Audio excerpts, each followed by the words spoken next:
Waste remove ചെയ്യാതിരിക്കുമ്പോൾ, അതായത് ഈ crystals ഒക്കെ, അതായത് നമ്മൾ ഈ സോഡിയം, പൊട്ടാസ്യം, അതായത് കാൽഷ്യം, ഓക്സലേറ്റ്, യൂറിക് ആസിഡ്, ഇത്തരം ക്രിസ്റ്റൽസ് ഒക്കെ നമ്മളെ കിഡ്നി വഴി യൂറിനിലൂടെ പുറന്തള്ളപ്പെടാതെയും അങ്ങനെ അത് സ്റ്റോൺ മുഖേന, സ്റ്റോൺ രൂപത്തിൽ നമ്മളെ കിഡ്നിയിൽ അടിഞ്ഞുകൂടുകയും അങ്ങനെ കിഡ്നി സ്റ്റോൺ രൂപപ്പെടുകയും ചെയ്യുന്നു.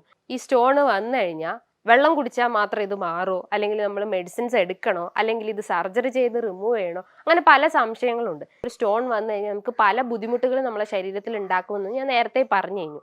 അപ്പം നമ്മൾ എത്രയും പെട്ടെന്ന് തന്നെ ഒരു ഡോക്ടറിനെ കൺസൾട്ട് ചെയ്ത് അതിനനുസരിച്ചുള്ള ഒരു ട്രീറ്റ്മെന്റ് ഫോളോ ചെയ്യുക. അതിനോടൊപ്പം തന്നെ നല്ലൊരു ഡയറ്റും ഫോളോ ചെയ്യാൻ ശ്രമിക്കുക. എല്ലാവർക്കും നമസ്കാരം. ഞാൻ doctor Juhi Das, Q&B health കെയറിലെ ഹോമിയോപ്പതിക് ഫിസിഷ്യനാണ്. നമ്മുടെ ശരീരത്തിലെ ഒരു പ്രധാന അവയവമാണ് കിഡ്നി. ഇത് ഏകദേശം നമ്മുടെ വാരിയലിന്റെ താഴെയായിട്ടാണ് സ്ഥിതി ചെയ്യുന്നത്. ഇത് ഏകദേശം ഒരു 60 മുതൽ 140 മില്ലിഗ്രാം ആണ് ഇതിന്റെ ഭാരം വരുന്നത്. പ്രധാന ഫങ്ഷൻസ് എന്ന് പറഞ്ഞു കഴിഞ്ഞാൽ ബോഡി ഫ്ലൂയിഡ്സ് മെയിൻറ്റെയിൻ ചെയ്യുക, ബ്ലഡ് പ്രഷർ മെയിൻറ്റെയിൻ ചെയ്യുക, നമ്മുടെ ബോഡിയിലെ സോഡിയം, പൊട്ടാസ്യം, ക്ലോറിൻ ഇത്തരം എലമെന്റ്സിന്റെ ബാലൻസ് മെയിൻറ്റെയിൻ ചെയ്യുക. ഇതൊക്കെയാണ് ഇതിന്റെ പ്രധാന ധർമ്മങ്ങൾ. ഇത് കൂടാതെ തന്നെ മറ്റ് ധർമ്മമാണ്, അതായത് നമ്മളെ രക്തത്തിനെ പ്യൂരിഫൈ ചെയ്തിട്ട് അതിലുള്ള വേസ്റ്റിനെ റിമൂവ് ചെയ്യുക, അതായത് യൂറിൻ വഴി റിമൂവ് ചെയ്യുന്നതാണ് ഈ കിഡ്നീൻ്റെ ഒരു പ്രധാന ഫങ്ഷൻ. അപ്പം ഇങ്ങനെ കിഡ്നി വഴി വേസ്റ്റ് റിമൂവ് ചെയ്യാതിരിക്കുമ്പോൾ, അതായത് ഈ ക്രിസ്റ്റൽസ് ഒക്കെ, അതായത് നമ്മളെ ഈ സോഡിയം, പൊട്ടാസ്യം, അതായത് കാൽഷ്യം, ഓക്സലേറ്റ്, യൂറിക് ആസിഡ്, ഇത്തരം ക്രിസ്റ്റൽസ് ഒക്കെ നമ്മളെ കിഡ്നി വഴി യൂറിനിലൂടെ പുറന്തള്ളപ്പെടാതെയും അങ്ങനെ അത് സ്റ്റോൺ മുഖേന, സ്റ്റോൺ രൂപത്തിൽ നമ്മളെ കിഡ്നിയിൽ അടിഞ്ഞുകൂടുകയും അങ്ങനെ കിഡ്നി സ്റ്റോൺ രൂപപ്പെടുകയും ചെയ്യുന്നു. ഈ ഒരു കിഡ്നി സ്റ്റോണ് ഇതിൻ്റെ ഒരു വേദന എന്ന് പറയുമ്പോൾ, പ്രസവ വേദന കഴിഞ്ഞ് ഏറ്റവും അധികം വേദന അനുഭവിക്കുന്നത് ഈ കിഡ്നി സ്റ്റോണിലാണ്. ഈ ഒരു കിഡ്നി സ്റ്റോൺ ഇന്നൊരു ജീവിതശൈലി രോഗമായിട്ട് മാറിയിരിക്കുകയാണ്. നമ്മൾ കഴിക്കുന്ന കാൽഷ്യം അല്ലെങ്കിൽ ഓക്സലേറ്റ്, യൂറിക് ആസിഡ് അടങ്ങിയ ഭക്ഷണങ്ങൾ, അല്ലെങ്കിൽ വെള്ളം കുടിക്കാതിരിക്കുക, ഇങ്ങനെ പല കാരണങ്ങൾ കൊണ്ടും, അതായത് ജീവിതശൈലിയിൽ ഉണ്ടാകുന്ന പല മാറ്റങ്ങൾ കൊണ്ടാണ് ഈ കിഡ്നി സ്റ്റോൺ രൂപപ്പെടുന്നത്. ഒരു 10 ആളെ എടുത്തു കഴിഞ്ഞാൽ അതിൽ ഒരാൾക്കെങ്കിലും ഈ ഒരു കിഡ്നി സ്റ്റോൺ രൂപപ്പെടാനുണ്ട്. ഇനി ഈ ഒരു കിഡ്നി സ്റ്റോൺ രൂപപ്പെടാനുള്ള പ്രധാന കാരണങ്ങൾ എന്തൊക്കെയാണെന്ന് നോക്കാം. ആദ്യമായിട്ട് നമുക്ക് പറയാം, ഈ കാൽഷ്യം, ഓക്സലേറ്റ്, യൂറിക് ആസിഡ്, ഇത്തരം ക്രിസ്റ്റൽസ്, ഇത്തരം എലമെന്റ്സ് നമ്മൾ ഡയറ്റിൽ കൂടുതലായിട്ട് കഴിച്ചു കഴിഞ്ഞാൽ അത് യൂറിൻ വഴി പുറന്തള്ളപ്പെടാതെ ഈ ഒരു കിഡ്നി സ്റ്റോൺ രൂപപ്പെടാൻ പല കാരണങ്ങളും ഉണ്ട്. പ്രധാനമായിട്ടും നമുക്ക് പറയാം, കാൽഷ്യം, ഓക്സലേറ്റ്, യൂറിക് ആസിഡ്, ഇത്തരം ക്രിസ്റ്റൽസ് അടങ്ങിയിട്ടുള്ള ഭക്ഷണങ്ങൾ, ഇത്തരം കണ്ടന്റ് അടങ്ങിയിട്ടുള്ള ഭക്ഷണങ്ങൾ നമ്മൾ കഴിച്ചു കഴിഞ്ഞാൽ അത് യൂറിൻ വഴി പുറന്തള്ളപ്പെടാതെ കിഡ്നിയിൽ അടിഞ്ഞുകൂടുകയും അല്ലെങ്കിൽ മൂത്രനാളത്തിൽ അടിഞ്ഞുകൂടുകയും അങ്ങനെ സ്റ്റോൺ ഡെവലപ്പ് ചെയ്യുകയും ചെയ്യുന്നു. ഒരു 4 മില്ലിമീറ്റർ സ്റ്റോണിന്റെ സൈസൊക്കെ ഉള്ളതാണെങ്കിൽ നമുക്ക് വെള്ളം കുടിച്ച് തന്നെ അത് പുറന്തള്ളപ്പെടാം. ഒരു 1 to 2 സെന്റിമീറ്റർ ആയി കഴിഞ്ഞു കഴിഞ്ഞാൽ അത് നമുക്ക് മെഡിസിനിലൂടെയും അല്ലെങ്കിൽ സർജറിയിലൂടെയും മാറ്റിയെടുക്കാൻ പറ്റാവുന്നതാണ്. മറ്റൊരു പ്രധാന കാരണം എന്ന് പറഞ്ഞു കഴിഞ്ഞാൽ നമ്മൾ വെള്ളം കുടിക്കുന്നത് കുറയുന്നത്. ഒരു 25 കിലോ ഭാരമുള്ള ഒരാൾ 1 ലിറ്റർ വെള്ളമെങ്കിലും കഴിവതും കുടിച്ചിരിക്കണം. അപ്പം വെള്ളം കുടിക്കുന്നതിൻ്റെ അളവ് കുറഞ്ഞു കഴിഞ്ഞാലും ഈ ഒരു കിഡ്നി സ്റ്റോൺ രൂപപ്പെടാനുള്ള ഒരു ടെൻഡൻസി ഉണ്ട്. മറ്റൊന്നെന്ന് പറഞ്ഞാൽ സാൾട്ട് അമിതമായിട്ട് എടുത്തു കഴിഞ്ഞാൽ നമ്മളെ ബോഡിയിൽ കാൽഷ്യം അബ്സോർപ്ഷൻ കറക്റ്റ് ആവില്ല. അപ്പോൾ കാൽഷ്യം ബോണിൽ നിന്ന് അബ്സോർബ് ചെയ്തിട്ട് അത് രക്തത്തിൽ അടിഞ്ഞു കൂടുകയും അങ്ങനെ കാൽഷ്യം സ്റ്റോൺ ഫോം ചെയ്യും. മറ്റ് പ്രധാനപ്പെട്ട കാരണങ്ങളാണ് പൊണ്ണത്തടി. അമിതവണ്ണം ഉള്ളവർക്ക് ഈ ഒരു കിഡ്നി സ്റ്റോൺ രൂപപ്പെടാം. മറ്റ് പ്രധാന കാരണമാണ് എന്തെങ്കിലും ന്യൂട്രിയൻ ഡെഫിഷ്യൻസി, നമുക്ക് എന്തെങ്കിലും IBS, ഗ്യാസ്ട്രൈറ്റിസ്, ഇത്തരം പ്രശ്നങ്ങൾ ഉണ്ടെങ്കിൽ ന്യൂട്രിയൻ ഡെഫിഷ്യൻ്റ് ആയിട്ടുള്ള ഭക്ഷണങ്ങൾ എടുക്കുകയാണെങ്കിലും ഈ ഒരു കിഡ്നി സ്റ്റോൺ രൂപപ്പെടാനുള്ള ഒരു ടെൻഡൻസി ഉണ്ട്. മറ്റൊരു പ്രധാനപ്പെട്ട കാരണം, എല്ലാവരും ശ്രദ്ധിക്കപ്പെടുന്ന ഒരു പ്രധാനപ്പെട്ട കാരണം എന്ന് പറഞ്ഞു കഴിഞ്ഞാൽ, നമ്മൾ മൂത്രം ഒഴിക്കുമ്പോൾ, അതായത് മൂത്രം പിടിച്ചു നിർത്തുക, നമുക്ക് മൂത്രം ഒഴിക്കാനുള്ള ഒരു ശങ്ക വന്നു കഴിഞ്ഞാൽ നമ്മൾ അതിനെ പിടിച്ചു നിർത്തുമ്പോഴും ഈ ഒരു കിഡ്നി സ്റ്റോൺ ഡെവലപ്പ് ചെയ്യാനുള്ള ഒരു ടെൻഡൻസി ഉണ്ട്. നമ്മൾ നേരത്തെ പറഞ്ഞു, ഈ ഒരു കിഡ്നി സ്റ്റോൺ ഒരു ജീവിതശൈലി രോഗമാണെന്ന് പറഞ്ഞു. അപ്പോൾ ഇന്നത്തെ ഒരു ജനറേഷനിൽ നമ്മൾ അമിതമായിട്ടുള്ള പ്രോസസ്ഡ് ഫുഡ് അല്ലെങ്കിൽ ഫാറ്റ് അടങ്ങിയിട്ടുള്ള ഭക്ഷണങ്ങൾ, അതായത് സോഡിയം അല്ലെങ്കിൽ സ്പൈസി റിച്ച് ആയിട്ടുള്ള ഭക്ഷണങ്ങൾ കൂടുതലായിട്ടും കഴിക്കും. അതായത് പിസ്സ, ബർഗർ, അങ്ങനത്തെ ഭക്ഷണങ്ങൾ നമ്മൾ കൂടുതലായിട്ടും കഴിക്കാറുണ്ട്. അതും ഈ ഒരു കിഡ്നി സ്റ്റോൺ വരാനുള്ള ഒരു ചാൻസ് ഉണ്ട്. മറ്റ് പ്രധാനപ്പെട്ട കാരണം എന്ന് പറഞ്ഞാൽ അമിതമായിട്ടുള്ള പുകവലി, അല്ലെങ്കിൽ അമിതമായിട്ടുള്ള മദ്യപാനം, അല്ലെങ്കിൽ നമ്മൾ ബോഡി വർക്കൗട്ട് ഒന്നും ചെയ്യുന്നില്ല, അല്ലെങ്കിൽ എക്സസൈസ് കൊടുക്കുന്നില്ല ബോഡിക്ക്, ഇത്തരം കാരണങ്ങളൊക്കെ നമ്മളെ കിഡ്നി സ്റ്റോണിലേക്ക് ലീഡ് ചെയ്യാനുള്ള ഒരു ടെൻഡൻസി ഉണ്ട്. ഈ ഒരു കിഡ്നി സ്റ്റോണ് ഉണ്ടാവുമ്പോൾ അല്ലെങ്കിൽ ഉണ്ടായി കഴിഞ്ഞു കഴിഞ്ഞാൽ നമുക്ക് പല ടെസ്റ്റുകളും ഇന്ന് നമ്മളെ സമൂഹത്തിൽ അവൈലബിൾ ആണ്.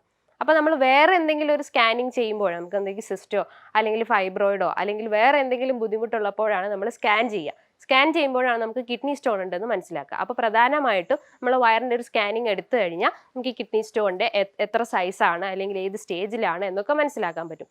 അതേപോലെ തന്നെ ഒരു ബ്ലഡ് ടെസ്റ്റ് ആണ് റീനൽ ഫംഗ്ഷൻ ടെസ്റ്റ്. അതിൻ്റെ അകത്ത് creatine, urea, uric acid, sodium, potassium, chloride ഇത്തരം എലമെന്റ്സ് ഒക്കെ അടങ്ങിയിട്ടുള്ള ഒരു ടെസ്റ്റാണ് റീനൽ ഫംഗ്ഷൻ ടെസ്റ്റ്. ഇത് ചെയ്യുന്നതിലൂടെ നമുക്ക് കിഡ്നി സ്റ്റോണിന്റെ സ്റ്റേജ് എത്രത്തോളം ഉണ്ടെന്ന് മനസ്സിലാക്കാൻ പറ്റും. ഇത്തരം കിഡ്നി സ്റ്റോൺ രൂപപ്പെട്ട് കഴിഞ്ഞാൽ നമ്മുടെ ശരീരത്തിൽ പല രീതിയിലുള്ള ലക്ഷണങ്ങൾ കാണിക്കാം. ചിലർക്ക് തുടക്കത്തിലൊന്നും ലക്ഷണങ്ങൾ ഉണ്ടാവില്ല, പക്ഷെ ഓരോ ആളുകൾക്കും ഓരോ രീതിയിലായിരിക്കും ലക്ഷണങ്ങൾ ഉണ്ടാവുക. പ്രധാനമായിട്ടും ഞാൻ നേരത്തെ പറഞ്ഞു ഇതിൻ്റെ ഒരു വേദന, അതായത് പ്രസവ വേദനയേക്കാൾ 10 മടങ്ങ് കൂടുതലാണ് ഇതിൻ്റെ ഒരു വേദന. അതായത് ഒരു സൂചി ഒരു കാർഡ്ബോർഡിൽ നമ്മൾ ഇങ്ങനെ ഉരയ്ക്കുന്നത്, അതായത് അത്രയും സൂചി കുത്തുന്ന പോലത്തെ ഒരു വേദനയായിരിക്കും ഇതിൻ്റെ ഒരു വേദന എന്ന് പറയുന്നത്. രണ്ടാമതായിട്ട് നമുക്ക് മൂത്രം ഒഴിക്കുമ്പോൾ വേദന തോന്നുക, അല്ലെങ്കിൽ മൂത്രം ഒഴിച്ചു കഴിഞ്ഞാൽ ഒരു കംപ്ലീറ്റ് ആവാത്ത പോലെ തോന്നുക. മറ്റൊരു ലക്ഷണമാണ് മൂത്രത്തിൽ രക്തം കാണുക, അതായത് യൂറിനേറ്റ് ചെയ്യുമ്പോൾ രക്തം കാണുന്നതും ഇതിൻ്റെ ഒരു ലക്ഷണമാണ്. മറ്റ് പ്രധാനപ്പെട്ട ലക്ഷണങ്ങളാണ് പനി, ഛർദി, വിറയല്, മുഖത്തും കാലുകളിലും ഒക്കെ നീര് വെക്കുന്നത്, അല്ലെങ്കിൽ സ്കിന്നിലൊക്കെ ചേഞ്ചസ് വരിക, ഡാർക്ക് കളർ ചേഞ്ചസ് ഒക്കെ വരുന്നതും ഈ ഒരു കിഡ്നി സ്റ്റോണിന്റെ ലക്ഷണങ്ങളാണ്. വായ്ക്കകത്തൊക്കെ ഒരു മെറ്റാലിക് ടേസ്റ്റ് ഫീൽ ചെയ്യുക, അല്ലെങ്കിൽ മൂത്രം ഒഴിക്കുമ്പോൾ ഒരു ദുർഗന്ധം പോലെ ഫീൽ ചെയ്യുക, അല്ലെങ്കിൽ നമുക്ക് യൂറിക് ആസിഡോ അല്ലെങ്കിൽ ക്രിയാറ്റിനൊക്കെ കൂടിക്കഴിഞ്ഞ് കഴിഞ്ഞാൽ മൂത്രം ഒഴിക്കുമ്പോൾ അതിലൊക്കെ പത വരിക, ഇത്തരം ലക്ഷണങ്ങളൊക്കെ ഉണ്ടെങ്കിൽ നമുക്ക് കിഡ്നി സ്റ്റോൺ ഉണ്ടെന്ന് മനസ്സിലാക്കാം. പലർക്കുള്ള ഒരു സംശയമാണ് ഈ സ്റ്റോൺ വന്നു കഴിഞ്ഞാൽ വെള്ളം കുടിച്ചാൽ മാത്രം ഇത് മാറോ, അല്ലെങ്കിൽ നമ്മൾ മെഡിസിൻസ് എടുക്കണോ, അല്ലെങ്കിൽ ഇത് സർജറി ചെയ്ത് റിമൂവ് ചെയ്യണോ, അങ്ങനെ പല സംശയങ്ങളുണ്ട്. ഞാൻ നേരത്തെ പറഞ്ഞു ഒരു 4 മില്ലിമീറ്റർ സൈസുള്ള ഒരു സ്റ്റോൺ ആണെങ്കിൽ അത് നമ്മൾ വെള്ളം കുടിച്ചിട്ടും അത് യൂറിനേറ്റ് ചെയ്ത് പോകാൻ പറ്റുന്നതാണ്. ഒരു 4 മില്ലിമീറ്ററിനേക്കാൾ കൂടുതൽ, അതായത് ഒരു 1-2 സെന്റിമീറ്റർ ആയി കഴിഞ്ഞ് കഴിഞ്ഞാൽ നമ്മൾ ഒന്ന് ശ്രദ്ധിക്കണം. അത് നമ്മൾ മെഡിസിൻസ് എടുത്തിട്ടും അല്ലെങ്കിൽ ഒരു ഡോക്ടറെ കണ്ടിട്ട് ഒരു സർജറി ചെയ്തിട്ടും നമുക്ക് മാറ്റിയെടുക്കാവുന്നതാണ്. ഈ ഒരു കിഡ്നി സ്റ്റോൺ വന്നു കഴിഞ്ഞാൽ നമ്മുടെ ഡയറ്റിൽ എന്തൊക്കെ ഉൾപ്പെടുത്താം അല്ലെങ്കിൽ എന്തൊക്കെ ഒഴിവാക്കാം എന്ന് നോക്കാം. ആദ്യമായിട്ട് നമ്മൾ ഒഴിവാക്കേണ്ട കാര്യങ്ങൾ എന്തൊക്കെയാണെന്ന് നോക്കാം. പ്രധാനമായിട്ടും നമ്മൾ ആൽക്കഹോൾ, അതായത് മദ്യപാനം പാടെ ഉപേക്ഷിക്കുക. മറ്റൊന്ന് ആന്റാസിഡ്സ് അടങ്ങിയിട്ടുള്ള എന്തെങ്കിലും ടാബ്ലറ്റ്സ് എടുക്കുന്നുണ്ടെങ്കിൽ അത് ഒഴിവാക്കുക. മറ്റൊന്ന് കാൽഷ്യം അടങ്ങിയിട്ടുള്ള ടാബ്ലറ്റ്സ് ഉണ്ടെങ്കിൽ, കാൽഷ്യം സപ്ലിമെന്റ്സ് കഴിക്കുന്നവരാണെങ്കിൽ അത് ഒഴിവാക്കാൻ ശ്രമിക്കുക. മറ്റൊന്ന് കോഫി ഉണ്ടെങ്കിൽ, അത് കോഫീൻ്റെ അകത്ത് കഫീൻ റിച്ച് ആയതുകൊണ്ട് അത് കഴിവതും കുറച്ച് കൊണ്ടുവരാൻ ശ്രമിക്കുക. ഇനിയിപ്പോൾ ഷുഗർ പേഷ്യൻസ് ആണെങ്കിൽ കോഫി എടുക്കുന്നുണ്ടെങ്കിൽ അവർ സാൾട്ട് ഒഴിവാക്കിയിട്ട് കുടിക്കാൻ ശ്രമിക്കുക. അതേപോലെ ഒഴിവാക്കേണ്ട മറ്റൊന്നാണ് ഗ്രീൻ ടീ. ഗ്രീൻ ടീ ഒരു ആൻറ്റി ഓക്സിഡൻ്റ് ആണ്, പക്ഷേ ഈ ഒരു കിഡ്നി സ്റ്റോണിലേക്ക് ലീഡ് ചെയ്യാനുള്ള ഒരു ടെൻഡൻസി ഉണ്ട് ഈ ഗ്രീൻ ടീ നമ്മൾ അമിതമായിട്ട് എടുത്തു കഴിഞ്ഞാൽ. ഇനി വെജിറ്റബിൾസിൻ്റെ കേസ് നോക്കുമ്പോൾ ചീര അല്ലെങ്കിൽ പയറ് ഇത്തരം ഐറ്റംസ് അല്ലെങ്കിൽ പ്രോട്ടീൻ റിച്ച് ആയിട്ടുള്ള ഭക്ഷണങ്ങളൊക്കെ എടുക്കുകയാണെങ്കിലും ഈ ഒരു കിഡ്നി സ്റ്റോൺ ലീഡ് ചെയ്യും.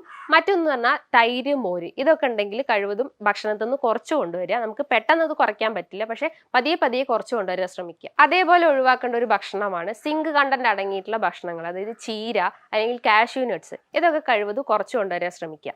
മറ്റൊന്നാണ് നമ്മൾ ഒഴിവാക്കേണ്ടത് വൈറ്റമിൻ സി അടങ്ങിയിട്ടുള്ള ഭക്ഷണങ്ങൾ, പുളിപ്പേറിയ ഭക്ഷണങ്ങൾ, അതായത് ഓറഞ്ച് ഒക്കെ ഉണ്ടെങ്കിൽ അത് കഴിവതും കുറച്ച് കൊണ്ടുവരിക. ഇനി എന്തൊക്കെ ഭക്ഷണങ്ങളാണ് നമ്മൾ കഴിക്കേണ്ടത് അല്ലെങ്കിൽ നമ്മുടെ ഡയറ്റിൽ ഉൾപ്പെടുത്തേണ്ടതെന്ന് പറയാം. നമ്മൾ പറഞ്ഞു വെള്ളത്തിന്റെ അളവ് കുറഞ്ഞു കഴിഞ്ഞാൽ കിഡ്നി സ്റ്റോൺ അല്ലെങ്കിൽ മറ്റ് പല രോഗങ്ങളും വരാം. അപ്പം നമ്മൾ ഈ ഒരു കിഡ്നി സ്റ്റോൺ ഉള്ള ഒരു പേഷ്യൻ്റ് ആണെങ്കിൽ നമ്മൾ ഒരു 14 ഗ്ലാസ് വെള്ളമെങ്കിലും ഡെയിലി കുടിക്കാൻ ശ്രമിക്കുക. അത് തിളപ്പിച്ചാറിയ വെള്ളം കുടിക്കാൻ ശ്രമിക്കുക. അതേപോലെ തന്നെ മോര് വെള്ളം കുടിക്കുന്നതും നല്ലതാണ്. പകരം നമ്മൾ തൈര് ഒഴിവാക്കുക, മോര് വെള്ളം കുടിക്കുന്നതും നല്ലതാണ്. അപ്പോൾ വെജിറ്റബിൾസ് ഒക്കെ ആണെങ്കിൽ അത് സാലഡ്സ് രൂപത്തിലും കഴിക്കാൻ ശ്രമിക്കുക. അതിൻ്റെ അകത്ത് ഓവർ സാൾട്ട് ഒന്നും ആഡ് ചെയ്യാതെ സാലഡ്സ് രൂപത്തിലും കഴിക്കാൻ ശ്രമിക്കുക. ഫ്രൂട്ട്സ് ആണെങ്കിലും ഫ്രഷ് ആയിട്ടുള്ള ഫ്രൂട്ട്സ് കഴിക്കാൻ ശ്രമിക്കുക.